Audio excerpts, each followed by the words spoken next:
नमस्कार दोस्तों, आज हम पढ़ेंगे मौर्य काल। मौर्य काल पढ़ने से पहले मैं थोड़ा इसके बारे में आपको सामान्य जानकारी दे देता हूं कि मौर्य काल से पूर्व हमने महाजनपद के बारे में पढ़ा था। तो उसी समय 16 महाजनपदों में से 4 जो महाजनपद थे, 4 महाजनपद शक्तिशाली बने, जिसमें सबसे पहला था मगध, दूसरा कौशल, तीसरा वत्स और चौथा था अवंती। ये 4 महाजनपद शक्तिशाली थे और इन चारों ने लगभग 16 महाजनपदों को अपनी शक्ति के बल पे, अपने सामर्थ्य के बल पे अपने अधीन कर लिया। मतलब अपने पावर से इन्होंने अपने अधीन कर लिया, उनके साम्राज्य को अपने साम्राज्य में मिला लिया। इन चारों में से भी दोस्तों मगध सबसे शक्तिशाली बनकर उभरा और मगध ने संपूर्ण 16 महाजनपदों को अपने ओर सम्मिलित कर लिया। मगध के शक्तिशाली होने के क्या कारण थे? तो बड़ी बड़ी किताबों में कुछ बताया गया इसके बारे में तथ्यात्मक रूप से कि मगध शक्तिशाली क्यों हो गया। सबसे पहली बात कि मगध का जो क्षेत्र था वो गंगा नदी के उपजाऊ भूभाग वाला क्षेत्र था। तो यहां पर उपजाऊ भूमि होने के कारण ये क्षेत्र समृद्ध और शक्तिशाली बना। दूसरा कारण आता है कि यहां पर लोहे की खाने निकली, जिसके कारण इस क्षेत्र में मगध को सस्ते और अच्छे हथियार मिलने लगे। तीसरा जो इसकी बात आती है, यहां की जो सेना, जब उपजाऊपन है, लोहा मिल गया, शस्त्र मिल गए, सेना। एक और बात आती है दोस्तों यहां की कि यहां का जो क्षेत्र है, जो मगध की राजधानी थी पाटलिपुत्र, नदियों से घिरी हुई थी, सामरिक दृष्टि से महत्वपूर्ण थी। इन सभी कारणों से मगध शक्तिशाली बनकर उभरा। मगध ने सभी 16 राज्यों को अपनी, कहने का मतलब यह है कि सारे 16 महाजनपदों में से मगध ही सबसे पावरफुल हुआ, सबसे पावरफुल मगध बना और 16 ही राज्यों को अपने अधीन इसने कर लिया। अब इसके बाद दोस्तों मगध पर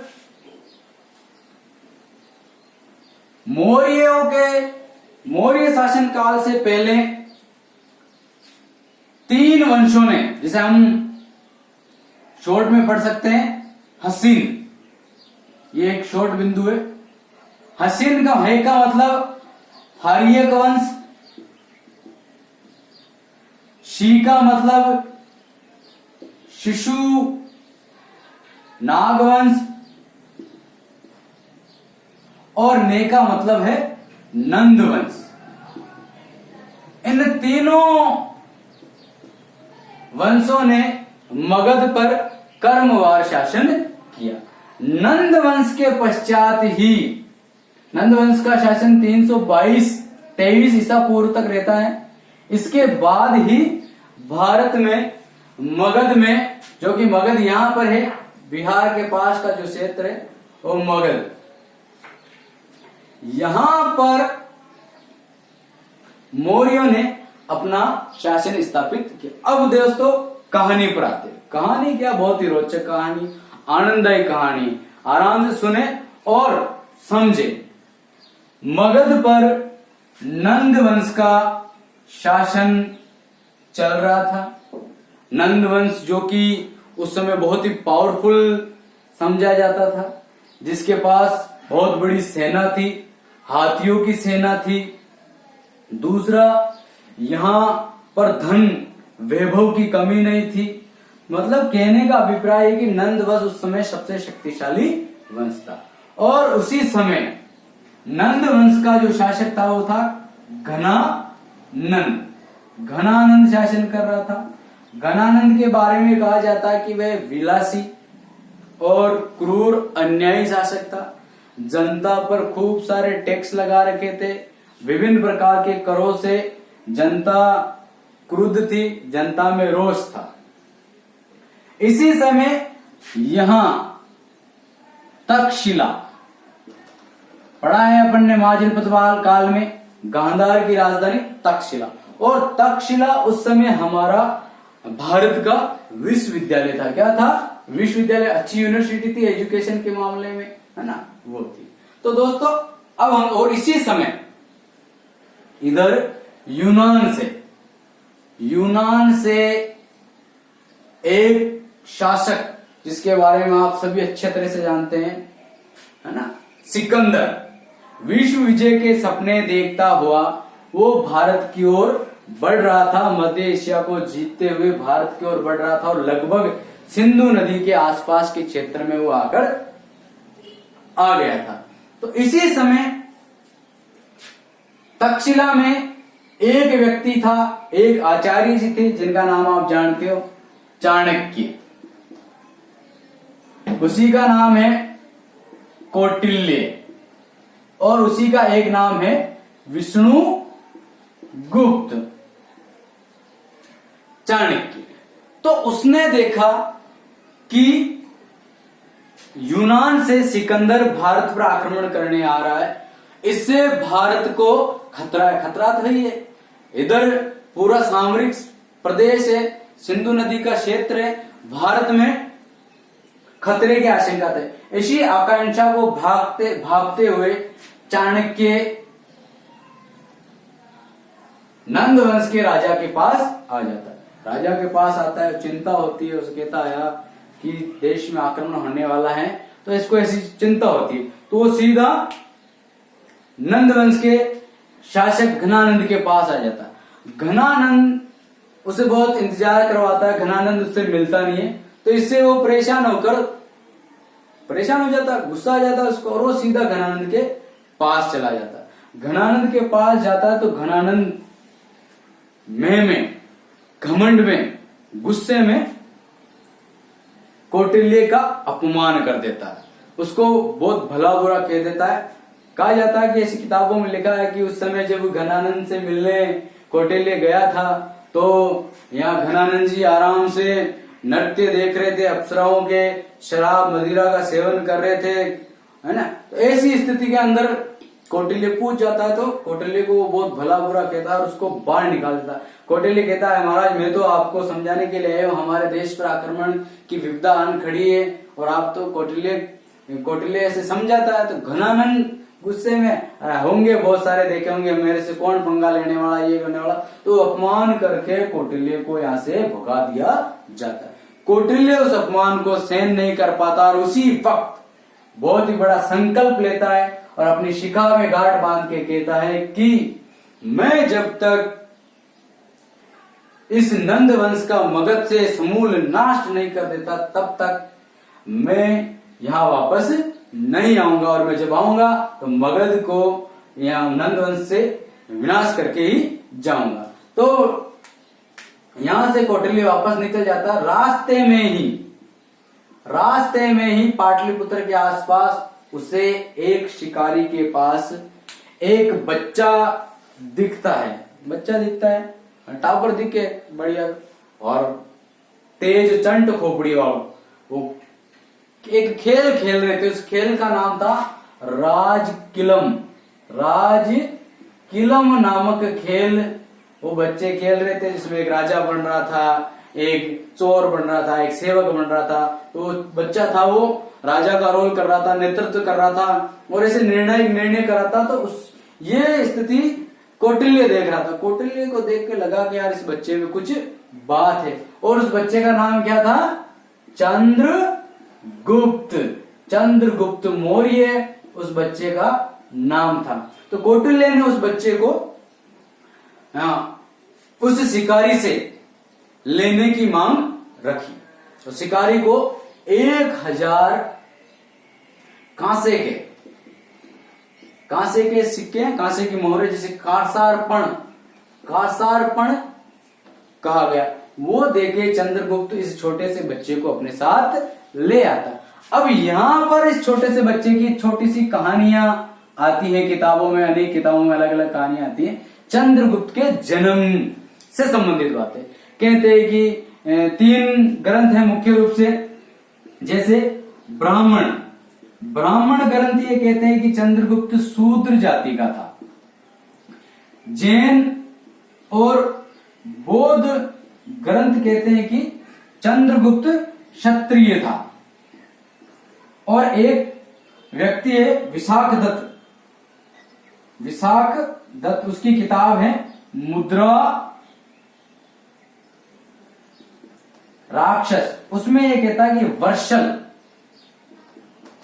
वर्षल जाति का, यानी नीच कुल का ये माना जाता। कहा जाता है कि चंद्रगुप्त मौर्य का जो बचपन है दुख में था, चंद्रगुप्त की माता ने इसकी रक्षा के लिए इसको एक गौपालक गाय वाले को दे दिया था। गौपालक ने इसको पाला, गौपालक ने एक शिकारी को बेच दिया था। तो उसी शिकारी से चंद्रगुप्त को कौटिल्य ने खरीद लिया 1000 कांसे की मुद्राएं देकर। चंद्रगुप्त को कौटिल्य लेकर तक्षशिला आ जाता है। लगभग 8 वर्षों तक कौटिल्य चंद्रगुप्त को सभी प्रकार की शिक्षाएं, शास्त्र है ना, सभी प्रकार की शिक्षाएं उसे देता है और उसको तैयार करता है कि उसको बनाता है, पूरी तरह से मजबूत करता है कि तुझे यहां चल के मगध का विनाश करना है, नंद वंश को जड़ से मिटाना है। तो इसके लिए 6-7-8 वर्षों तक उसको अच्छी शिक्षा दीक्षा दी जाती। इसी शिक्षा के दरमियान कहा जाता है, किताबों में लिखा मिलता है कि कौटिल्य के नेतृत्व में सिकंदर से मिलने चंद्रगुप्त गया था।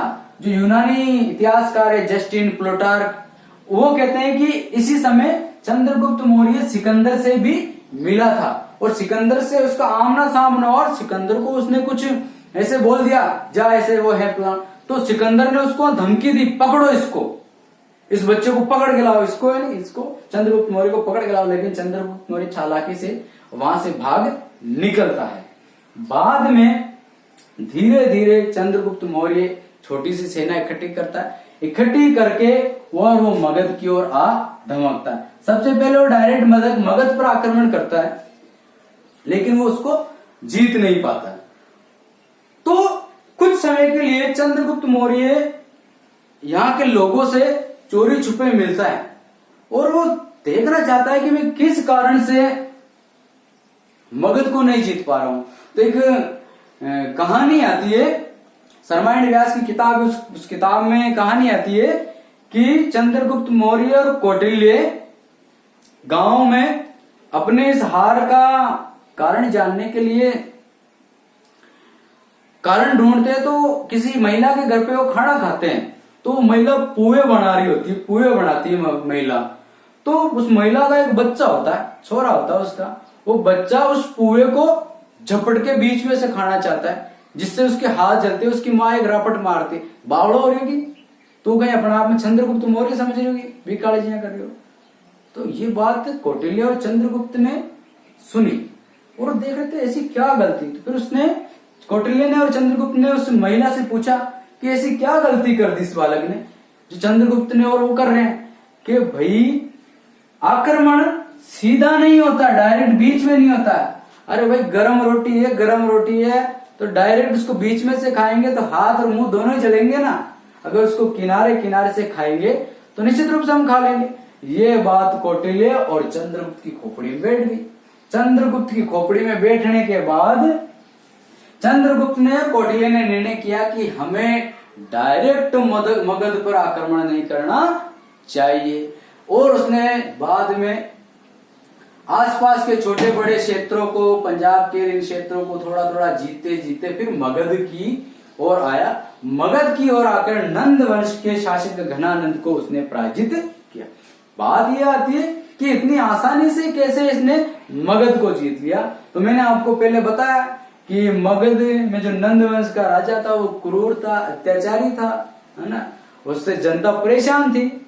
तो छल कपट और बुद्धि के बल पर जनता का साथ लेकर चंद्रगुप्त मौर्य और कौटिल्य ने मगध से इसको मार भगाया और 322 ईसा पूर्व में मगध की गद्दी पर बैठ गया।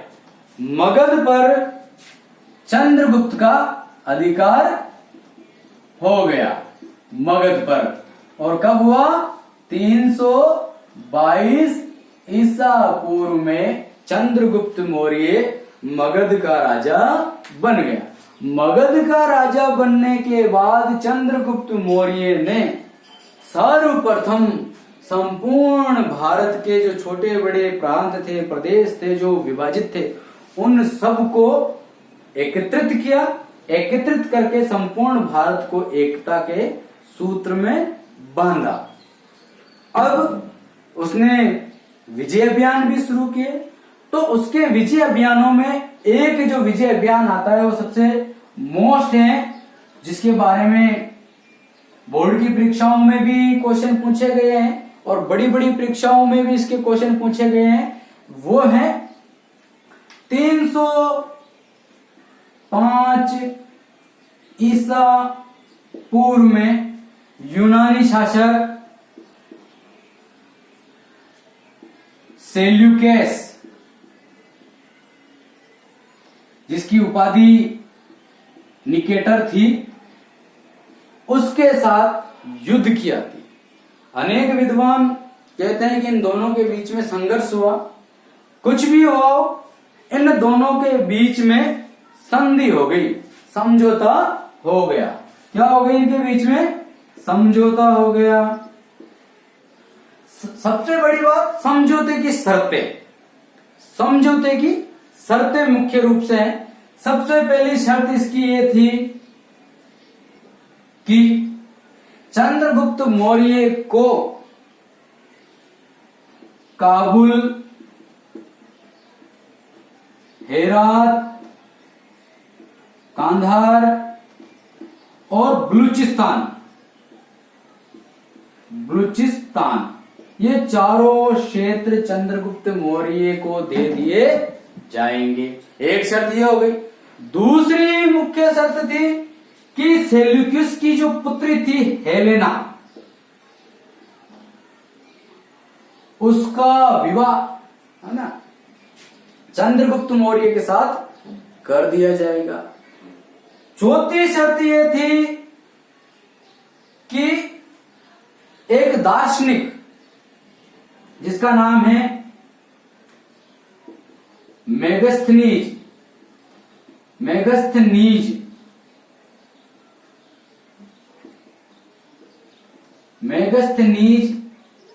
चंद्रगुप्त मौर्य को दिया जाएगा। आपको पता है मेगस्थनीज ने पुस्तक लिखी है इंडिका। कौन सी पुस्तक लिखी है? इंडिका। एक और थी, ये सारी चीजें चंद्रगुप्त मौर्य को प्राप्त हुई। चंद्रगुप्त मौर्य इनके बदले में सेल्यूकस को 500 हाथी, कितने हाथी? 500 हाथी दिए। ठीक है। अब देखो इस सिंधु को मैं थोड़ा अलग तरीके से आपको समझाऊं ताकि आपको अच्छे से याद हो जाए। देखो भाई, सबसे पहली बात अपने देसी तरीका में कहते थे कि चंद्रगुप्त मौर्य और सेल्यूकस निकेटर के बीच में युद्ध हुआ। युद्ध तो क्या भयंकर हुआ या नहीं हुआ, लेकिन दोनों की शक्तियों को ध्यान में रखते हुए और चंद्रगुप्त की शक्तियों को ज्यादा पावरफुल थी, उसको ध्यान में रखते हुए सेल्यूकस निकेटर ने समझौता करने को कहा। समझौता किया। देखो समझौते की सबसे बड़ी बातें क्या थी? ये 4 बातें सबसे बड़ी। 4 बातों में सबसे पहले क्या भाई, सबसे पहले यहां सोच लिया कि दोनों चंद्रगुप्त मौर्य को सेल्यूकस निकेटर ने कहा कि अपन दोनों समझौता कर लेते हैं। ठीक है भाई, समझौता कर लिया। कि समझौता के मायने मैं थाने काबुल, हेरात, कांधार और बलूचिस्तान दे देसी। ठीक है। और जो मेरी बेटी है हेलेना, उसकी शादी थाके सागे कराते हैं। ठीक है। और तो कहीं यार थाके लिए एक दार्शनिक, है ना, एक अच्छो व्यक्ति मेगस्थनीज दे दे हम। ठीक है। तो चंद्रगुप्त मौर्य ने कहा आप माँ के लिए तो कर रहा, तो मैं ही माँ की तरफ पता नहीं कहीं दे दे, कह दियो कि माँ के तो हाथी है, ये हाथी ले जाओ दे, 500 हाथी दे दिया। चलिए किसके हाथी का कह रहा है, तो वो चंद्रगुप्त मौर्य कह रहा भाई ये हाथी तो मैंने आगे ले गया, हाथी की वजह में तुम्हारा इतना साथी है ना, और तू ही साथी बन रही हो। तो देखो इसको याद करने का तरीका सोच लियो कि दोनों जना के बीच ब्याह हो गया। ब्याह के मायने अपन ध्यान के कहीं देश के मायने क्या मिले, प्राचीन समय में गाँव दे दे, ब्याह हुए, ब्याह के मायने बढ़िया से अंग्रेजी मिल गई। बड़ी बात है, भारत का पहला अंतरराष्ट्रीय विवाह, पहला जो विदेशी विवाह है चंद्रगुप्त मौर्य ने कहा के बाग मतलब अंग्रेजी लिया बड़ो, अंग्रेजी लिया बड़ो कौनो चंद्रगुप्त मौर्य। सबों में पहले इंटरनेशनल संधि हुई, हाँ समझो तो अंतरराष्ट्रीय समझौता हुआ चंद्रगुप्त मौर्य के बीच में हुआ, है ना। सबसे पहले जो बाहरी व्यक्ति भारत में आया दार्शनिक वो भी था, है ना। अब इन सब के चंद्रगुप्त मौर्य कह दिया इतनी चीजें दे तो दी, अब मैं जाऊं कहूं तो मैगनीज के साथ क्या दे दी, इंडिका गाड़ी दे दी, ये गाड़ी के मायने बैठ चले जाओ। तो कहने का अभिप्राय मेरा ये है दोस्तों कि चंद्रगुप्त मौर्य और उनके बीच में ये संधि हुई, संधि में ये 4 बातें बताई गई। इसके बाद चंद्रगुप्त मौर्य का साम्राज्य और विस्तृत हो गया। चंद्रगुप्त मौर्य ने आसपास के सभी क्षेत्रों को जीत लिया था। जस्टिन और प्लूटार्क 2 विद्वान हैं। ये विद्वान कहते हैं, जैसे प्लूटार्क कहता है कि चंद्रगुप्त के पास हजारों लाखों सैनिकों, चंद्रगुप्त की सेना ने संपूर्ण भारत को रौंद दिया था। जस्टिन कहता है कि चंद्रगुप्त की सेना में डाकुओं का गिरा है। मतलब कहने का अभिप्राय है कि चंद्रगुप्त की जो सेना थी उसने संपूर्ण भारत को जीत लिया। यहीं पर एक और चंद्रगुप्त के बारे में जानकारी मिलती है कि चंद्रगुप्त मौर्य ने पश्चिमी क्षेत्र पर भी आक्रमण किया। रुद्रदामन नाम सुना होगा ना, रुद्रदामन का जो अभिलेख है गिरनार अभिलेख, उस अभिलेख से ज्ञात होता है कि चंद्रगुप्त मौर्य ने पश्चिमी सौराष्ट्र पर भी आक्रमण किया, उसे अपने अधिकार में ले लिया और यहां पर उसने अपना गवर्नर पुष्य गुप्त वेश्य को बनाया, है ना, सौराष्ट्र का गवर्नर। और यहीं पर उसने सुदर्शन झील, वेरी इंपॉर्टेंट है दोस्तों, सुदर्शन झील का निर्माण करवाया। 2 ग्रंथ और आते हैं, एक ग्रंथ तिमल, साउथ इंडियन ग्रंथ है, तमिल ग्रंथ अहनानूर और मेहनानूर। इन ग्रंथों से पता चलता है कि चंद्रगुप्त मौर्य ने दक्षिण भारत पर भी विजय हासिल की। कहने का अभिप्राय है कि संपूर्ण भारत को चंद्रगुप्त मौर्य ने एक एकता के सूत्र में बांधा। इसीलिए चंद्रगुप्त को भारत का मुक्तिदाता कहते हैं। इसीलिए चंद्रगुप्त मौर्य को भारत का ऐतिहासिक सम्राट कहते हैं। चंद्रगुप्त मौर्य ने संपूर्ण भारत को एकता के सूत्र में बांधने का कार्य किया। अब चंद्रगुप्त के जो अंतिम दिन हैं, चंद्रगुप्त के बारे में कहा जाता है कि चंद्रगुप्त ने अंतिम क्षणों में जैन धर्म को ग्रहण कर लिया था। और जैन धर्म का एक व्यक्ति है भाद्रबाहु, जो कि जैन धर्म के दिगंबर शाखा का आचार्य, उसको इसने चंद्रगुप्त मौर्य का शिष्य बन गया। भाद्रबाहु उसका गुरु बन गया। इसी समय चंद्रगुप्त के शासन काल में 12 साल का भयंकर अकाल पड़ा और उसी अकाल के समय चंद्रगुप्त मौर्य अपने शासन को अपने पुत्र बिंदुसार के अधीन त्याग कर भाद्रबाहु के साथ दक्षिण भारत चला गया। दक्षिण भारत में कर्नाटक जिला मैसूर में एक जगह है श्रवण बेल गोला यहां पर वो आकर सन्यासी बन गया और अंततः जैन धर्म में एक उपासना पद्धति है जिसके द्वारा प्राणों को त्याग दिया जाता है, सल्हेखना या संथारा। इसमें होता है क्या साथियों कि व्यक्ति अपने प्राणों को त्यागने के लिए भूखा प्यासा रहना शुरू कर, उसको पता चल जाता है कि हमें मरना ही तो है, इसलिए वो सब चीजों को त्याग कर एक कमरे में बैठ जाता है, बंद कर लेता है और वहीं अंततः भूख प्यास से उसकी मृत्यु हो जाती है। जैन धर्म में से संथारा या सल्लेखना पद्धति कहा जाता है। और इसी पद्धति के द्वारा, इसी उपासना विधि के द्वारा चंद्रगुप्त मौर्य ने अपने प्राण त्याग दिए। आज भी कर्नाटक में श्रवणबेल गोला में वहां पर चंद्रगुप्त के नाम पर चंद्रगिरी पहाड़ी है, वहां एक चंद्रगिरी शिष्य नामक मंदिर भी बना हुआ है, जहां पर 298 ईसा पूर्व में चंद्रगुप्त मौर्य ने अपने प्राणों को त्याग दिए। तो दोस्तों अब सबसे बड़ी बात यह है कि इस टॉपिक से कौन कौन से प्रश्न परीक्षा की दृष्टि से बन सकते हैं। जैसे 10वीं बोर्ड परीक्षा की दृष्टि से इसमें बनने वाला सबसे इंपॉर्टेंट प्रश्न है सेल्यूकस और चंद्रगुप्त के बीच में जो संधि हुई वो वेरी इंपॉर्टेंट है। साथ ही इसमें पूछा जा सकता है 1 नंबर का क्वेश्चन कि सुदर्शन झील का निर्माण किसने कराया?